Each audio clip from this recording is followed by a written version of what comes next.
as it was a little bit ago, and I think it would be hard-pressed for the National Weather Service, unless we get some kind of damage report, which it does look like we have at least somebody who Gabe has tagged my Facebook page there on some damage in the Starkville area. I do see that you have the state bird of Mississippi. Was that what I was looking at there next to you that has taken flight today? Is that correct? Yeah, you're right. It has taken to the sky for sure, a trampoline blown into the woods, but this was not where you'd expect it to be. This was actually over in Vardaman. Dalton sending this picture in. So, I did hear some folks mentioning Webster County out along portions west on 82, west of Starkville, seeing some impacts as well. Now, it doesn't necessarily take 60-mile-an-hour winds to get the state bird up in the air, but it still takes some gusty conditions, and that's what they have over there in the sweet potato capital of the world, there in Vardaman, and impacts are still being seen. And I will work to pull up that picture that you were tagged in just a moment, but this one sent in through the Mississippi Live Weather app. So like Matt's been saying, if you have any pictures of any damage or even some hail reports like we could have potentially had earlier,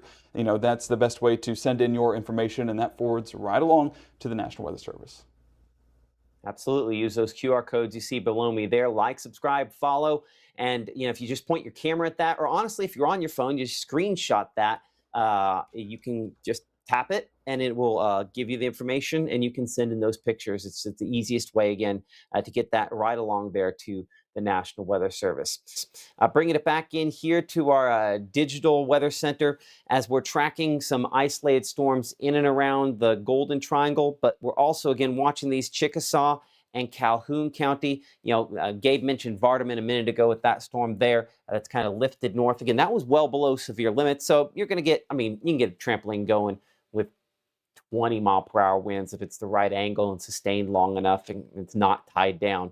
Typically, it's more 35 to 40, but either way, typically not high-end sort of wind gusts when you start seeing that. The storm that we do have here south of Houston is trying to expand northward. A lot of times we try to put those storm tracks on here. The reason I haven't really put many on today is these are just not moving fast. Like this one I have near Houston, I'm overdoing it to stay 7 miles per hour.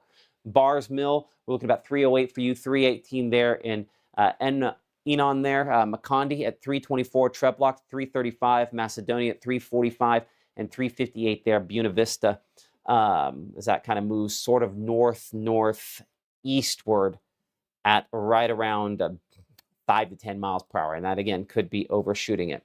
Our warning does continue down here for Oktibbeha County. I'll tell you that the worst of this is now out of the warning.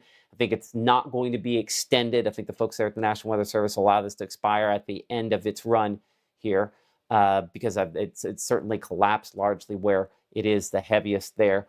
And so even when we're kind of looking three-dimensionally, it's kind of looked three-dimensionally. See what we've got aloft on this. You can clearly tell that the storm, the portion of the storm that is there back out over top of where the actual warning is, that yellow box there, is not as tall, is it, as what you have over the south side of Starkville. Looking at that and comparing that to kind of what everybody else has, it'll tell us, how this storm, again, compares on its intensity. Let's go ahead and eliminate kind of the outside stuff there and how high it's sort of throwing all of its heavy precipitation. So that does show, again, the strongest portion of this, where it's producing the heaviest, where we were tracking a little bit ago, near the Colonial Hills subdivision, Country Club subdivision on South Montgomery and Sand Road there, south of Academy Park, south of the Mississippi State campus, where that is the most intense at this point in time. I'm going to change this to a shorter range loop to make sure we've got every single scan of the data in here. I think we'll continue to probably see some expansion westward. Almost looks like there's a little boundary here that this is kind of coming along there to continue to produce some expansion toward Longview and Bradley there within the next 20 minutes or so. So let's compare that as we now have this sort of in its, technically I still have this in 3D mode, I believe. Hold on, did I take it out? Yeah, we're still in 3D mode here. Just to check and see if there's anything else that's comparable out of any of the storms. Okay, we don't have much in North Mississippi, North Central Mississippi, some, but I'd say even this storm here south of Houston is not as impressive as the one in Oktibbeha County. Well, I don't know, I got a little bit up there. That's pretty decent. Let's find out just exactly how high. We'll have to slice this one. Yeah, it looks like it just disappeared too. Yeah, about 15,000 feet. We'll check our True Shield hail swath, but that's not going to come in as impressive as what we had a little farther south. So maybe some spotty hail there with that Vardaman storm. Clearly, just looking at this, you could tell where it is obviously the heaviest and has been in that severe thunderstorm warning, or at least where it was. Because the thing is, if you now look over time, it has not been as impressive in the last 15 minutes or so. You can see kind of dropping what it dropped, and now kind of working its way back toward the west. So not impossible to have a little bit of hail, but I wouldn't say exactly likely. Our friends at True Shield Roofing, if you do have hail to report and you do send it in using the Mississippi Live app, if it's larger than 1 inch, the largest hailstone wins a $100 gift card to Walmart, presented by True Shield Roofing. So you can use that thing, obviously, almost any place. So we appreciate them for kind of trying to make a bad day a little less bad. I don't know that we're going to necessarily have many of those reports today. I think we'd be unlucky to get one, but not impossible to possibly see one like that there. The pictures are starting to come in. Our meteorologist Gabe Maynor, again, monitoring those here behind the scenes. Gabe, that one obviously showing how electric these storms are. Yeah, it makes sense why we're seeing the number of power outages that we are. This was sent from our very own meteorologist Caleb Edelblut, enjoying his off day. Yeah, still in the weather world, but you can see just the amount of strikes that he's seeing. I'm sure this was not a long video to capture these strikes either. Just several of these cloud-to-ground strikes reaching down to the surface, and you can see where that is ending up close to those power lines. So unfortunately, as these storms will continue through the afternoon, more of those sporadic outages should continue, but yeah, even some cloud-to-cloud strikes causing some rumbles up there in the sky. But this one was just, I'm trying to look at where that's leading into. That might be some of the trees there in the distance. But Matt, this is where you can see a large part of the impacts on these severe weather days, or these, marginal days. That's where you're going to get some of the impacts with the lightning hitting the ground, whether that be a tree, whether that be a power line. It just unfortunately does cause some impacts. But as we continue to look at damage is not really coming in as frequent as, I guess, that's a good thing. We're not getting as frequent those damage reports, so that's always a positive, because unfortunately damage reports come after the fact, but still some impacts potentially attached to these storms as they move through the area. Absolutely. Our meteorologist Gabe Maynor, I think we'll probably end up suspending our coverage here at 3:15 if the Weather Service does not extend or expand this severe thunderstorm warning. I do think that is somewhat unlikely at this point that they will. Again, if we kind of do the thing where we look aloft to make sure there's not something more up there than meets the eye close to the surface. This is not as intense as it was even a little bit ago, though it still shows on, again, the south side of Starkville.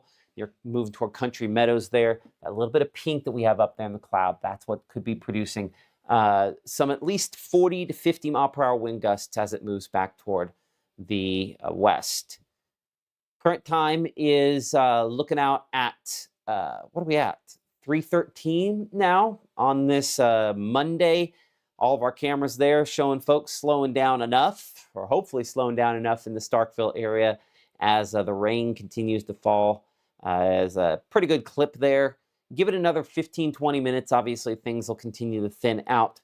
This is obviously not anywhere near as black looking as it was a little bit ago on our Fastnet camera there in Adeton, swinging over toward West Point, which will also have shown kind of that line moving northward. We don't show nearly as sharp the way I describe, the billowing clouds on the top end of this here. And I can already kind of see through that storm on the south side. That's why, again, more the, I don't know if you want to call it pinkish or yellowish color, less of the dark blue-gray with that part, showing that it has kind of rained out the heaviest of what it has there. We're going to swing around this from a couple other angles. We'll look from Aberdeen here for a moment to get it, make sure we're looking, obviously, the wrong direction in Aberdeen at this exact second. So give me a second to adjust that back around. You'd see kind of the anvil cloud, the top of that cloud there at the top. Looking this direction here is back toward the west. So this would be looking toward the storms Calhoun City and Houston that we were looking at, the Pittsburgh and Houston, I should say, looking back toward the west there.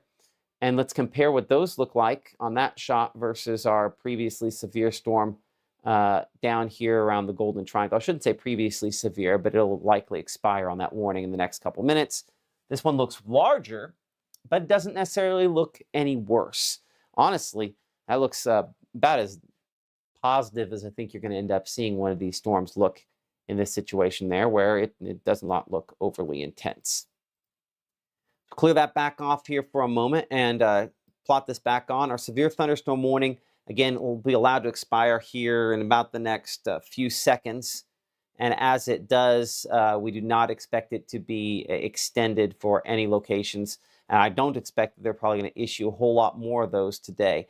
But I'll say this, we do have some areas where we have that rain cooled air coming in, like from Hamilton, Alabama, some other spots where, you know, if we can get some of those boundaries to collide together, we could potentially see some reports of wind damage, but I don't expect we're going to probably have a lot of those today, and we have not, again, had many reports with that. I'm going to check one more time with Gabe before we kind of wrap things up here. Gabe, I see some stuff behind you there. You ever find that damage picture? I found the video. I found the source of it, and give me like 1 minute and I will have it pulled up. Okay, that sounds good. We'll get that with Gabe here in just a second, and he'll give us an update on that. You're looking back here toward this would be Webster County. Got one little area here that we have not tracked. It's not moving a whole lot, kind of just popping up exactly where it's at there, and that's the thing. These storms tend to pop up and then collapse almost in the exact locations in some cases here. And looking at this one here, again, this previously had that severe thunderstorm warning and not nearly as impressive as it was earlier. In fact, one way you can tell that, look at the lightning strikes here. At its peak, I think I saw about 280, and now we're down to 211. So when the lightning starts decreasing, we know the storm is weakening, and that is the trend that will likely continue on this particular storm. We'll see if we can see a couple others that end up popping up. Okay, I do see the video behind Gabe here, who is looking to get some of the video that you guys have sent in our Tupelo studios. Yeah, Matt, this is video from the Highlands there in Starkville. This is actually where I used to live, over there in Starkville, completing my senior year at Mississippi State. So you can see the trees just waving in the wind, the strong gusty winds coming out of this storm. It does look like it had a little bit of microburst or downburst potential. Some of those winds, just like you're mentioning, kind of blowing that rainfall there on that rain shaft. We're getting a visual on the ground, unfortunately, of those strong gusty winds, blinding rainfall. Some of the limbs there looks like they might have been broken there on the ground. Nonetheless, Kay was capturing this video and captured the severity of this storm. Makes sense why there was a severe thunderstorm warning. Makes sense why we're getting the number of outages. I do want to get one updated look at the outage map real quick, because you know, those outages were at 1,000 a little bit earlier on, probably around that same margin, just as crews get out there to adjust that. Yeah, still east of Starkville, 775 outages. Does look like they're trying to address it. And hey, we're officially below 1,000 now. We're at 999, so we'll take our victories where we can get them. I do also want to make a note up there towards Mabin. We were talking about some folks up there getting a stronger storm. It was up to about 40 outages or so, now down to 4. So shows the upward trend that power crews are giving us of just turning the lights back on and keeping that air conditioner going on a more important note. So I do want to look up here closer to Highway 82. This would be east of Starkville. And as we see some of those outage numbers start to climb as well, 43, 45, and 31, all kind of in that northwest to southeast orientation through Beezer Road over there towards Petty Road, and then of course right along Highway 82. So those numbers still continue to come in, but that's more of a result of what I believe to be lightning, because you also see 43, then 1, then 45, then 1, then 31, then up here there's 1. So whenever you get that sporadic nature of these reports, that's usually more lightning telling the story, and hopefully, let me take one last look, Matt, before we, clear out and get ready for the 5 o'clock. Yeah, no more damage reports coming in, so that's a positive as we head into the evening. Okay, and hopefully a trend that does continue heading into the evening. A lot of folks had not seen much. Guntown, a good example of that on our Mitchell Cunningham and Bowling camera up there in Guntown this evening on what is just partly cloudy skies, waiting for a couple of storms to possibly start forming at some point here. We've got a couple that have kind of popped up from time to time up here closer to Iuka, but none that look terribly impressive at this point in time. The one, again, on the north side of Tishomingo County that we are monitoring there. Sliding down toward Macon on the other side of our severe storm, just kind of looking back in the direction of it. Looks a lot lighter than it did just a little bit ago on our Fastnet camera there. 95 feels like 104. A reminder that if you're under one of these, it certainly makes a difference in a very, very positive way. And Caledonia, again, the mix of clouds, No rain overhead at this time. A reminder that you can stay up to date with us in the apps. Our next live broadcast is scheduled for 5 o'clock this evening here. Gabe and I, again, tracking the rain and storm chances next couple days. If there's additional warnings that are issued, we'll bring you additional coverage here. But keep it here for the latest as we're tracking, unfortunately, extreme heat that continues to become more significant with those heat advisories in effect. The very latest on that, 5, 6, 9, and 10 p.m. here. We appreciate y'all for your support, and thank you for watching Mississippi Live.